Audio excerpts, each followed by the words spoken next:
for multiple years, but now we're really looking to bring people together with this department and make further advancements. So when I say that we've been here for multiple years working in this direction, some of the items I'm referring to is we've developed a new strategic plan and in recent years for the first time in almost 2 decades. And we do have, as part of this department, the strategy director, Isaac Rowlett, has moved over from the county executive and is part of our department. We've been making efforts to develop a really transparent and collaborative budget process, which helps us advance initiatives in our mission and vision. We've been working hard to really develop equitable distribution of resources as a major focus, recognizing the importance of that as part of advancing our vision. Some other recent developments, when I say recent, I'm talking over the past few years. We've created a continuous improvement office that has been part of the move to this department that's really focused on helping document and improve county processes. We've also had created last year the Grants and Special Projects Office, which is looking to bring in more resources to help support our vision and to help complete priority projects. And when I talk about continuous improvement and grants and special projects, we saw those as big building blocks to help add capacity to move priorities forward. And these are part of the overall integration that occurred. We have staff and positions that move from the county executive's office. We have budget in this department, and we have other areas that were spread across various parts of DAS, which are working to create this cohesive department. So if we go on the next slide, some further background and the service areas that we do have, and we have 3 primary service areas across the department. Everything starting at strategy, and that as mentioned, strategic planning director Isaac Rowlett is part of this department, and the budget office is here, so working on the capital budget and the operating budget that's very focused on fiscal sustainability and developing equitable resource distribution. And then we have our project management office, which is a new service area that's comprised of multiple different functions that you'll hear about, but that's where we've included continuous improvement, and we've included grants and special projects, as well as communication function, which we feel is a very important element of helping to be able to move forward with our vision and some of these activities that are included in part of the department. So on the next slide, just very high level overall department purpose and what we're here for. 1, to lead the county strategic plan and be focused on how we advance that and help supporting departments to do so. Utilizing an equitable lens for budgeting, connecting our budget and our resource allocations with the strategic plan. Very focused still on improving Milwaukee County's fiscal health. We've acknowledged that under the fiscal challenges that we're faced with, it's a very difficult to make strategic plan advancements. So we're continuously focused on making changes to help improve the fiscal health of the county. And then the other purpose stated here is developing innovative solutions and implementing on them through project management, grant development, and communications. And this is where we have capacity within this department to help move forward on priority initiatives and projects and items that can really help with advancement of the county's vision and mission. So I'm going to turn over to others, managers in the department, to talk a little bit more about the service areas and share some more of the specifics of the work activities that are performed across these 3 service areas that I described.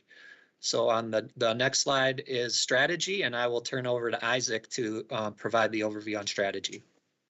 Fantastic. Thanks, Joe. So I want to highlight, in the spirit of what Joe shared, I want to highlight what we are here to do for you, because once again, I want to emphasize the purpose of our department is to support and enable your success in driving frontline services for our residents.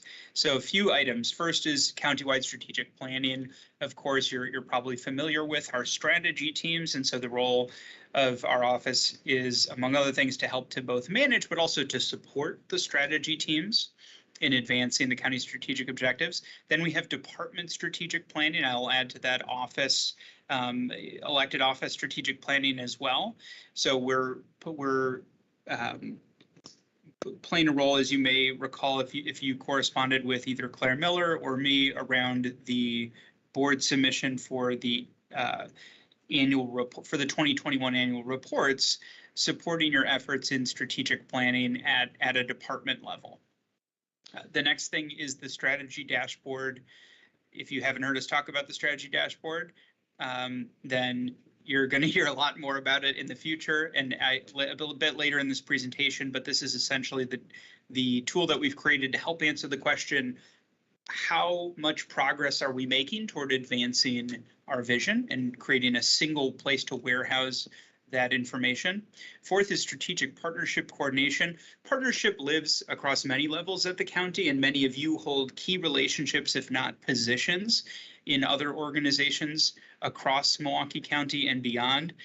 And one of our efforts in particular is to coordinate with other leaders and strategic planners in various organizations. I have to say here, because it makes me so excited, many other organizations, major organizations across Milwaukee County, the Milwaukee Metropolitan Association of Commerce, Greater Milwaukee Foundation, hopefully soon the City of Milwaukee, even many different major players either have already or are in the process of centering racial and health equity in their strategic plans, and not merely in a pro forma, talking points type way, but rather in a meaningful way of dollars. Greater Milwaukee Foundation, for example, has launched a $700 million campaign and that they're already investing dollars into in terms of advancing racial equity. So stay tuned for more exciting developments in this space. And finally, meeting facilitation. We have a number of people with expertise and experience in facilitating meetings around strategic planning or briefings, et cetera. And so if that's something that your department could use, sometimes it's helpful just to have an external person come to facilitate meetings. If that's something that we can help with, please don't hesitate to let us know. Thank you.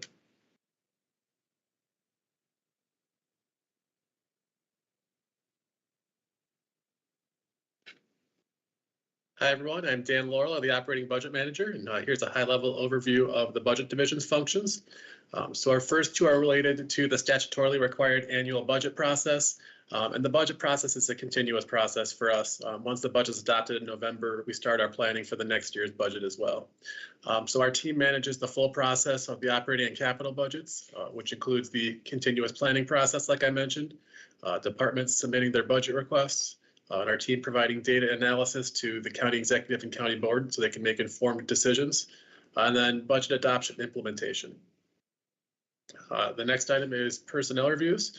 One of our tasks is reviewing all personnel actions to ensure fiscal sustainability and strategic alignment. As part of this, we're also managing the entire process. So we recently led the initiative to give departments a little more flexibility to process position changes this year. And as a preview, we're working on some additional process changes related to personnel approvals that'll really streamline the process. So you can stay tuned for that in the near future. Next is fund transfers, which are essentially amendments to the budget in the middle of the year. So whenever departments get additional grant revenue or need to shift funds around between personnel and services or anything like that, our team reviews that and processes the request for transfers and manages the entire process through the county board and the comptroller's office. And then the last box is the ever popular other duties as assigned. So currently that includes serving on and leading various strategy teams, other countywide task forces and committees, various special projects. And we're also on a flag here, the biggest special project that's been the focus of our team and is still in progress, which is the Sherpa budgeting system. So this replaced the 1990s era brass budgeting system and went live a few weeks ago. So this is a pretty big win for the entire county, both in terms of your fiscal staff being able to enter their budget information in a more streamlined process, And it also provides better reporting on budget items. So in the near future, we'll have some additional reporting both for fiscal staff and for department heads and other department leaders. So it'll be easier to grab your budget information and see where you are compared to the previous date.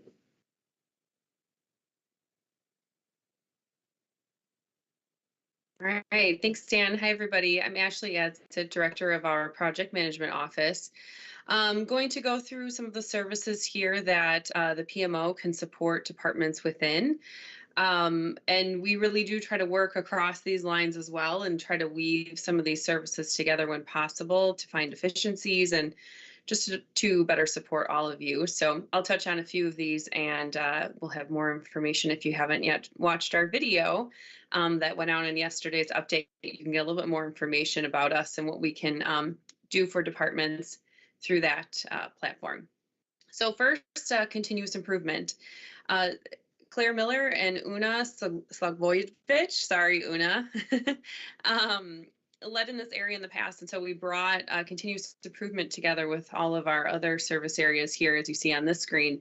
And those projects largely focus on operational efficiencies and ways in which we can improve the way we do business, creating efficiencies, updating processes, looking at AMOPs and that kind of thing. And then when we look at projects that support services and programs facilitated by the county, that leads us into priority projects, where we're looking at initiatives that support the strategic plan or span multiple departments and really help us to advance our strategic vision as a county and move critical projects forward. So we will support through priority projects in that way. A complement to that is grant development. So looking at ways in which we can secure external funding that advance the same initiatives potentially if resources are needed. And so the PMO team can support searching for grant opportunities, helping departments apply for and secure funding as well. Next, two new areas for us as a county. We've brought on staff or are in the process of bringing on staff to support in the areas of strategy and data. We really would like to purpose those positions with creating and aligning processes that align with our strategic plan and developing KPIs so we can better understand how successful we really are being with the strategies that receive either funding or resources from the county. The data dashboard is going to be a big driver for that position and inform a lot of our work in this area as we support departments. And next, in our last service area here, we support in communications, mostly internal communications and through digital programs and graphic design support. So this is a team really leading and distributing countywide information to, it could be different employee groups, could be to the organization as a whole. We are working to develop what internal communication support looks like and how we can support departments in creating communications plans based on what they're working on. Could be a process improvement, could be a new program, could be a restructure, redesign. So we do have resources there to support, as well as those that cover our county website or County Connect in making sure that the content on those pages are fresh and kind of meeting a standard related to how information is received. And lastly, I don't want to forget about branding and the important work there to ensure we are providing a consistent message across the county in terms of who we are and what we do. And we have a familiar brand for those who are seeing some of our materials. And then on the next slide, we'll talk about how we are approaching this work. So we are kind of a small but mighty team to tackle some of those different service areas. So we use a tiered system of support framework that allows us to be really intentional about how and where we provide support based on the needs of departments and based on the service area that we're working within. So our tiered structure, kind of demonstrated here through some of these graphics, is really increasing in intensity from tier 1 to tier 3. And by using this process, it helps us identify how much time we'll need to dedicate to a project or a task. And then we can manage expectations and really communicate that with the departments that we work with. So it kind of ensures that we're setting a standard of what that looks like. Tier 1 is very interactional. We might be providing a tool or a resource or advising on a project or a grant or a process, whatever it might be. Tier 2 might be there's a little bit more of a back and forth. Maybe someone from our team is part of a project team, or our involvement on a project involves taking on some tasks or facilitating a session of some sort around the service area that's involved. And Tier 3 is really leading a project management team or a project team. This would be really taking it on from start to finish, creating a plan. These are usually longer projects and definitely take a little bit more work and time and dedication to get to the end goal. So that's how we are structured. All right, next we were going to share some examples of projects that we're working on, either have completed recently or in the process of working on. And this provides a list, but I'm going to turn over to others to share brief updates regarding some of these items, but just examples of projects. Some of the items are stated here that, you know, we are working on or have been working on, supporting gov services and getting county services up online for accessibility online, brand-driven recruitment, organizational design around the county, DOMES project planning, the policy equity review project, project management of ARPA, sales tax support, and others. And we're going to talk a little bit more detail about some of these and other examples that are in progress. So the next slide, I will turn over to Claire. Yes, to me. Good afternoon, everyone. I'm Claire Miller. I'm a senior manager in the project management office.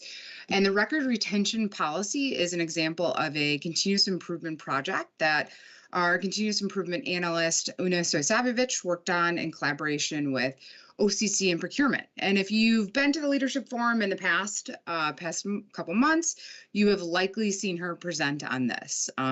This was a project that was completed in collaboration, with OCC and procurement, and OCC had been wanting to adopt a record retention schedule, but didn't necessarily have the capacity to project manage it. So collaborating with our office, allows OCC that additional capacity and the ability to utilize UNA's continuous improvement expertise to process improvement or improve the process around record retention. And this led to a variety of successes, including the ordinance change and a record retention schedule adoption, a $400,000 contingency fund approval for you as departments to dispose of records. So we found that there are 75,000 boxes of records that are incurring costs that are likely eligible for destruction. And so that $400,000 is earmarked for departments to use to destroy records or dispose of them. There's a records management AMAP that was approved earlier this year. We rolled out the special record disposition process earlier this year as well. And then lastly, just an update about how many boxes have been destroyed. To date, we've had 4,136 boxes. And if you remember, I said there are 75,000 boxes that need to be destroyed. So you can do the math, but I believe that's, a little bit over 70,000 boxes that still need to be destroyed. And one thing that UNA is continuing to do and to support departments on is helping them develop project plans around disposing of their records, because some departments have a lot of boxes of records that need to be disposed of. It's hard to organize that and what's the process around it. So she has been working with a few departments to help organize that work. So just an example of, continuous improvement and then, helping project manage some of the outcomes of that project as well. The next example is on brand-driven recruitment, and this is a communications service area project. So the county executive highlighted this earlier in his video, and this is a project that our branding and graphics coordinator Jim Lautenbach had worked on in collaboration with others from HR and DOS and DHHS. And the problem is that we know we have lots of vacancies, and we as Milwaukee County, must seek opportunities to differentiate itself as an employer of choice. And so this team developed a concept about change makers. And so that change makers work here. And we at Milwaukee County prioritize culture and are united by process, our purpose, and a sense of belonging and the human connection. And so utilizing Jim's expertise in branding and communications, the team developed this concept. And the work isn't done here, so there's more work that will be done, as we continue to socialize and operationalize this brand-driven recruitment and the concept of change makers working here. So just a couple examples, and then I'm going to turn it to Ashley. All right, we wanted to provide an example of a priority project that the PMO is supporting. And so Nikki Todd from our office is supporting project management on the reinvigoration of the Milwaukee County Commission on Youth. I understand that just before our meeting here, the resolution that was edits to the resolution that were being proposed were just approved, which is exciting. And so here on this slide is a little bit of information about the purpose of the commission. And how, the youth that participate will work in partnership with the county board and county executive to advance and bring to light the interests of Milwaukee County youth, and make recommendations about policy and budget decisions to the board, and really kind of align and connect with the county's mission of achieving racial equity. And so our team, Nikki specifically, has been supporting to make some recommendations to the resolution, provide structure for the commission, and build out really roles and responsibilities and charters and the documents that go along with that, all in an effort to be able to launch this initiative and really get it moving this next year. On to the next slide. Okay, so not a specific project here, but highlighting some of the grant and fund development work that the PMO has supported, along with all of the departments that have been involved in this work as well. So a little bit of a highlight, we're preparing and closing out some 2021 data. In total, the county submitted 51 proposals that requested over $122 million worth of grant funds, which is really exciting and represents over 9 departments and their staff who have dedicated time to supporting grant development and using their content expertise to inform strategies that the county should undertake. So far, 34 of those 51 proposals have been awarded, and the county has seen an increase of $41.6 million come in from those grants. Again, great numbers to start from. A lot of funding available because of the pandemic and immediate needs of the community. And so we were really able to kind of act on those opportunities right away, having some staff in place and some support and systems in place as well. And in 2022, so far this year, there are 16 projects that are underway seeking over $10.6 million. And what we realize is grant development is not the only area in which additional revenue is sought. There are other outlets. For instance, the PMO led and support and worked with Alec Knutson with the county executives team to submit 7 federal earmark requests that totaled over $24 million. And we also are dedicating some human resources, some time. I will give Nikki Todd a shout out on this to recover some of our pandemic related expenses through FEMA, and that process of submitting a claim reimbursement for those expenses totals $2.2 million right now so far for just 2021 expenses, and then we'll begin to look at 2022 expenses, all in support of fiscal health of Milwaukee County. So then to highlight a grant opportunity that really kind of came to fruition last year, our team worked with the House of Corrections to apply for a funding opportunity through the Department of Justice and their Office of Juvenile Justice and Delinquency Prevention. And this project was really designed along with the House of Corrections staff to develop and deliver a family-centric program that would provide safe and supportive environment for incarcerated parents to strengthen relationships with their children. And really this FAM program was designed to so that the House of Corrections could host child-friendly spaces for children who are visiting parents and provide additional services and programs to residents and to the families of residents of the House of Corrections.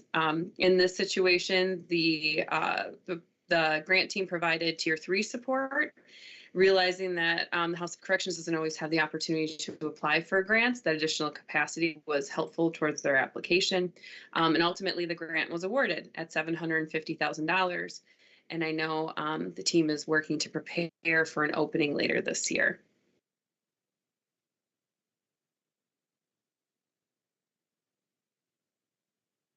Okay, everyone, I'm going to keep it very brief here on strategy dashboard since we've presented on this topic before. I'm just going to say, check out the strategy dashboard. You're going to see fantastic real-time data right now about 3 data sets. One is our workforce, and both the separate, not only the gender and racial and ethnic breakdown of our workforce by department and office, but also the separation rate over time. You can also find the data from the medical examiner's office about premature deaths across Milwaukee County, and more dashboards will be coming online as well. Oh, the overdose dashboard, and soon you'll be seeing data on housing. So I'm going to leave it at that for now. Check out the dashboard. Let me know if you have any questions or comments on this site.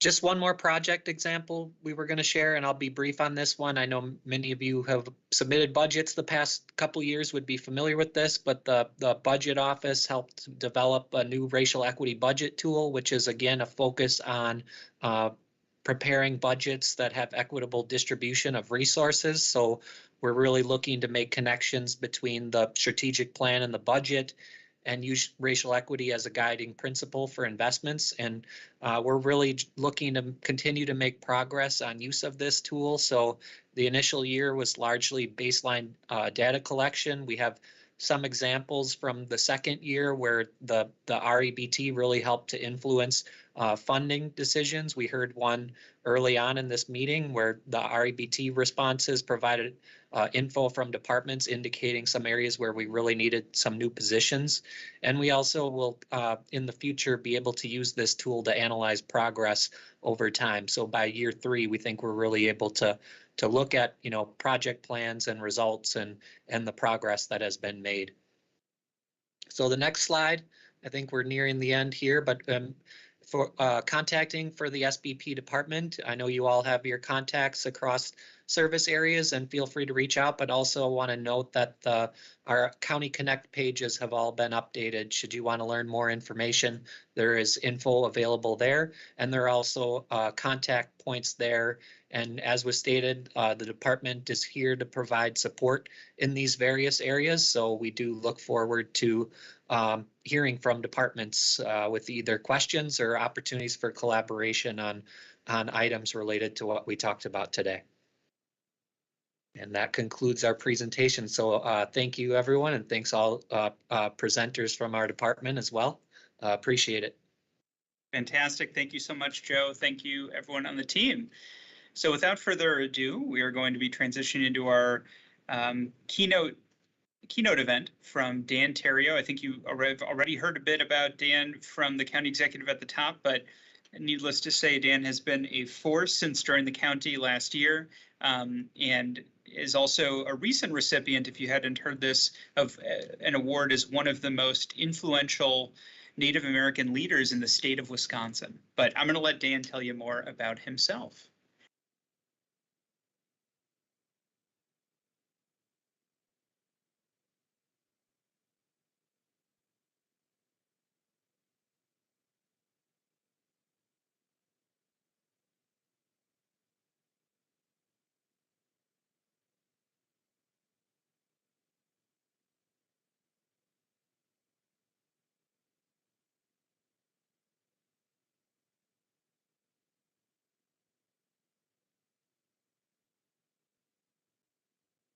Makes us as an employer and as a community special. But also I've come to appreciate the momentum working towards a more equitable community. The vision of creating the healthiest county in the state of Wisconsin through racial equity, along with the incredible opportunity to serve the largest county in the state, is what led me here 1 year ago. The month of vision is intended to celebrate the movement towards a more equitable workplace and county, along with looking forward to the future. The theme of Month of Vision is emergence. Emergence is defined as the process of coming into view or coming into being. Seeing a vision really become a reality. What a perfect descriptor for this month and for this diversity, equity, and inclusion journey that the county is on. When I think of the word emergence, I think of the word overcome. I think of recognizing the people we have become and the place we create based off of past experiences. We become who we intend to be. Overcoming and rising above is what creates one's authenticity. The philosopher Bernard Williams defines authenticity as the idea that some things are really of some sense really you, or express or what you are, and others aren't. This concept can also be encapsulated by the phrase, "to thine own self be true," as spoken by the character Polonius in Shakespeare's Hamlet. Me, I prefer to call it one's human beingness. A mentor of mine, the late Dorothy Davids, instilled in me this power of human beingness. Aunt Dot, as she was known in our tribal community, was a trailblazer of sorts in the state of Wisconsin. Aunt Dot was the first Native American to graduate from the University of Wisconsin system. She was a leader in multicultural education and social justice. Aunt Dot described human beingness as what makes you unique, what makes you special, what makes you passionate, what makes you real. It's your overall spirit. Human beingness defines our character and is shaped by the journeys we take in our lives. Human beingness is your authenticity.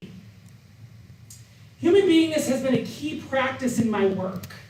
Our human beingness shapes who we are as people and what we bring to work every single day. I took the opportunity to get to know every person I come across, understand what makes them who they are, what their character is, what their journey is. I've had the fortune and opportunity to travel this country meeting countless people from all walks of life. Out of those stories, there is one that stands out. That person's human beingness. A boy I once knew. I knew a boy that was born on an Indian reservation to a German mother and a Native American father. He was born in a time when cultural differences were intended to keep his parents apart. In his community, it was frowned upon for someone to date another person that was outside of their race. Despite all of this, they stayed together. This boy was born in a time where there was widespread poverty in his community. Jobs were non-existent. Community members had to decide whether to feed their families or keep their lights on. Many tribal members would leave the reservation and go to metropolitan cities seeking work, including this boy's father. This boy's mother would work 2 jobs to support the family outside of the community. Because of this, this boy would spend much of his younger years with his grandparents. Despite the financial struggles within the family, they never made it known to this boy. At the age of 4, this boy began to realize he was different. It was the first time he experienced racial profiling. This boy and his brother were in a shopping cart being pushed by this boy's father. This boy's father, at the corner of his eye, noticed a man following him through the store. After several minutes, this boy's father had enough. He turned around and said, "What do you want?" The man asked this boy's father, "Well, are you going to buy something?" This man then peered at this boy and his brother, both fair-skinned with blonde hair, and asked, "Whose kids are those?" To which this boy's father responded, "They're mine." The man responded, "Well, they don't look like you."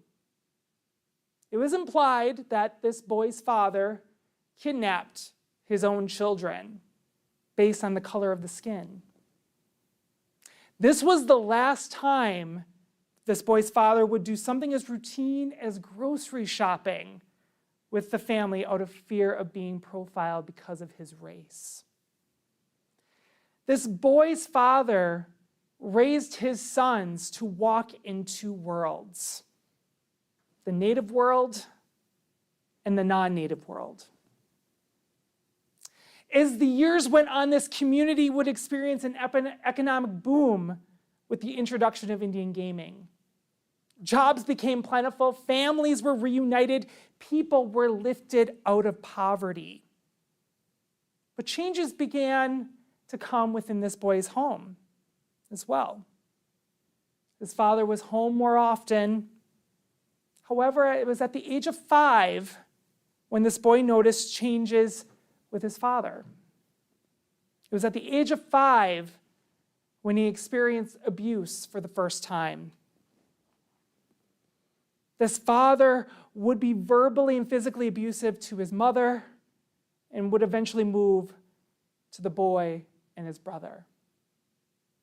This boy needed a safe space to grow and thrive and not be afraid. He found that in school. He went to school looking for a safe opportunity to learn and grow. It was there he would think about his dreams, what he hoped to accomplish, but the safety diminished and the feeling of being different followed him into a school environment. He was bullied by the kids from his own community because of his fair skin. He didn't fit in with the white kids because he came from a reservation. He was too white to be native and too native to be white. So his escape was education, priding himself into his studies. However, he didn't have a safe space. You see, he would go home and be abused, and he would go to school and be bullied. As the years went on and as he grew older, he found himself coping with the abuse and the bullying in a negative way. When he did make friends, he began hanging out with the wrong crowd, which eventually showed him the deep and dark road of addiction and peer pressure. At the age of 10 years old, he tried drugs for the first time. He tried alcohol. He attempted suicide several times. He began self-harming. He became depressed. At a young age, he was on a destructive path. This boy needed a wake-up call. He got it in the form of a car accident. At 13, the van which carried this boy, his mother, and his brother was struck by a train. The van was dragged more than a half a mile down the tracks with all 3 of them ejected from the vehicle. And moments later, the van burst into flames. His family was broken, but all 3 survived. It was at this point where this boy realized that he had received a second chance at life. But he had to face facts that he would never live a normal life like his peers. You see, in this accident, due to the extent of his injuries, he was confined to a wheelchair, unknown if he would ever walk again. Through his recovery, he thought about life. Where does he go from here? What does he do? In that time frame, he felt compelled to say something, to speak, and began sharing his human beingness with others. From his wheelchair, he was taken to his local youth center on his reservation where he spoke to 20 youth. He didn't know what words would come out of his mouth, but when he opened his mouth, the words came. It was at that moment he made a decision to spend every moment of his life at service to others. He also made a vow to walk again. 6 months later, he did just that. At 14 years old, he began immersing himself in his community. He also began mentoring with 2 seasoned educators in his community about the finer points of public speaking, but also learning about diversity, equity, and inclusion. It was in the process he became involved with a national Native American youth organization called Unity, which is the largest American Indian and Alaska Native youth organization in the country. At 16 years old, he was elected to the National Executive Board of this organization, eventually being appointed to national commissions with the Environmental Protection Agency and the National Organization for Youth Safety. He also began traveling around the country, sharing his human beingness with others. At 17 years old, he graduated from high school, something he didn't think would happen. 2 months later, he was elected the national president of this organization, moving to Washington, D.C., and working on behalf of the organization. He also traveled the country as a motivational speaker, sharing his human beingness with others. At age 21, he left public policy, left Washington, D.C., and ended up completing his bachelor's and master's degree, the first in his family to do so. This boy, now a man, would go on to work with youth in his community. He would become an active volunteer in the community, eventually heading into careers in organizational development and diversity, equity, and inclusion. He would work in city government, private and public business. He would take his journey in human beingness to the largest stage, TED, delivering a TED Talk at age 34. And at age 36, he would face his truth when issuing a public Facebook post revealing that he is gay, something he has garnered and held on for years. The post garnered local attention as he became the first leader in his community to publicly out himself. His announcement also paved the way for young people struggling with their own journey to see themselves reflected and represented in their local leadership. This boy, despite everything that has been thrown at him in his life, still stands tall and proud, knowing exactly who he is and embracing every element of his life and using it to better the lives of other people. I know this boy. I know him well because this boy is me. Why is this so important? Because it's mine. I lived it. Nobody can take it from me. I stand before you today fully recognizing that everything that the boy in me had to endure made me the man I am today. I embrace my human beingness. I represent my story every single day. I carry it with me. I cannot check it at the door when I come to work. It shapes who I am, how I think, how I value, and how I see the world. As Indigenous people, our cultures, traditions, and histories have carried on through the art of storytelling. Through our oral traditions, you can see the resiliency, the strength, and the perseverance of the first inhabitants of this land. The same goes with our own journeys through life. My story is like many of you. My story is like that of our community and our community members. We take the gravel and the dirt and we make a pearl. We create beauty out of something that is messy. In the end of the day, it makes us real, it makes us better, it makes us driven to seek the good. When bad happens to us, when bad things happen, we make a choice to either be defined by it or guided by it. My friends, there is resiliency through trauma. There is always light in times of darkness. Now, there are numerous reasons why someone may be afflicted by a crushing sense of meaninglessness in life. But one crucial influencing factor is inauthenticity. When you start thinking, speaking, acting, living, and planning on other people's terms and expectations, you give up your innate hunger for harmony and self-realization. On the other hand, when you actively strive for self-concordance and sincerity, everything becomes infused with meaning. It's as if the puzzle pieces fall eventually in place.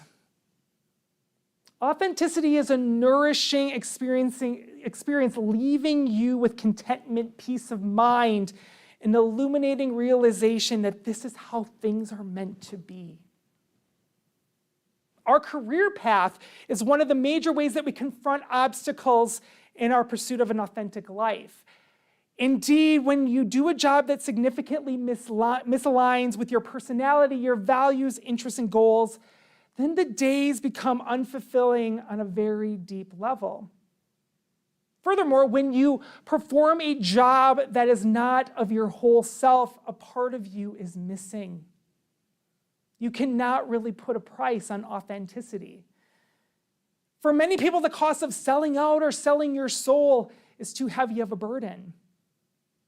In our career, in our work, we have been conditioned to not bring our authentic selves to work every day and instead display a version of ourselves that conforms to the expectations that are laid upon us. When we bring every ounce of ourselves to our place of work, the more people can see who we truly are. For how different we may seem, we are all interconnected. Either you or someone you know has experienced hardship, struggle, pain, and have found the ability to overcome. Some of you may not. Empathy plays a huge part in this. When we truly walk in someone else's shoes, we develop the empathy, the respect, and trust to address the things that we differ on. But I would like to point out a few commonalities that you don't think about, among others that we share. We all bleed blood. We all cry tears. We all love, dream, fear, and seek. And we all have a story. It has been said, what doesn't kill you makes you stronger, but it depends on how you define the word strong, because it has different meanings to different people. Strong to me means looking over your life and realizing everything that you experienced shaped you into the person you are today. The people who came along with you become part of that journey. My friends, your essence touches everyone every single day. Your human beingness in your journey is part of that whole story. My friends, we at Milwaukee County have an innate opportunity to create transformative change through equity. Even after a year, when I walk in this building, the Milwaukee County Courthouse, I do not take for granted that I get to do this work here in Milwaukee County. For generations, Indigenous people and LGBTQ+ people have fought to have a seat at the table and a voice in areas of societal change. A voice like mine has not been heard in our areas of government. Now, a voice like mine has a seat at the table. I stand on so many shoulders of ancestors that have come before me, whose pursuit towards a more equitable community paved the way for me to be here and to use my voice for good. You were given a voice for a reason. Use it. Change starts with us. If you want to see change, it begins here. An easy way to create equity in spaces, in all spaces, is the simple act of being yourself. Living and sharing your human beingness with others moves us towards that goal, that vision of being the healthiest county in the state. Life is for service. Every day, it's the people no one can imagine anything of who end up doing simple acts no one can imagine. I know a person who has a story. I know a person who embraces their human beingness and shares it with others. I know a person who creates equitable opportunities for their colleagues and for their community. I know a person who looks at others for their journey they have taken and the character they possess. I know someone who brings their authentic and whole self to work every single day. I know a person who is a change maker. I know this person. They're right in front of me. This person is you. Again, this was a fantastic honor. Thank you so much to address you. Anishik, thank you.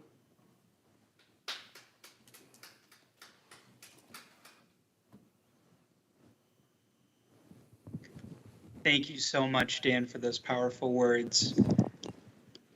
Yes, round of applause. You may not hear it, but I think there's applause occurring all across Milwaukee County right now. Thank you so much, Dan. Okay, and in the spirit of bringing our full